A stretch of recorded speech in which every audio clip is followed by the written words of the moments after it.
আগামী 12 ফেব্রুয়ারি অনুষ্ঠিত হবে ত্রয়োদশ জাতীয় সংসদ নির্বাচন।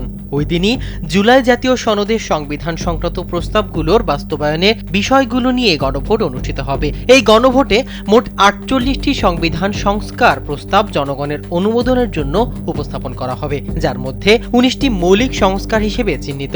গণভোটে হ্যাঁ জয়ী হলে বাংলাদেশের শাসন ব্যবস্থায় বড় ধরনের কাঠামোগত পরিবর্তনের পথ খুলবে। সংস্কার প্রস্তাব অনুযায়ী প্রধানমন্ত্রীর একচ্ছত্র নির্বাহী ক্ষমতা কিছু ক্ষেত্রে সীমিত হবে এবং রাষ্ট্রপতির ক্ষমতা নির্দিষ্ট কিছু ক্ষেত্রে বাড়বে। নির্বাচন কমিশন, দুদক, পিএসসি, মহাহিসাব নিরীক্ষক সহ গুরুত্বপূর্ণ সাংবিধানিক প্রতিষ্ঠানে নিয়োগ দেওয়া হবে সরকার বিরোধী দল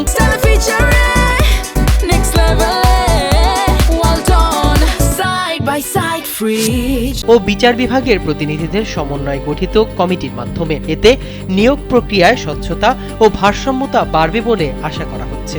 একজন ব্যক্তি সর্বোচ্চ 10 বছর প্রধানমন্ত্রী থাকতে পারবেন এবং প্রধানমন্ত্রী একই সঙ্গে দলীয় প্রধান থাকতে পারবেন না। সংসদে উচ্চকক্ষ গঠিত হবে আনুপাতিক প্রতিনিধিত্ব পদ্ধতিতে, ফলে সেখানে একক দলের আধিপত্য কমবে।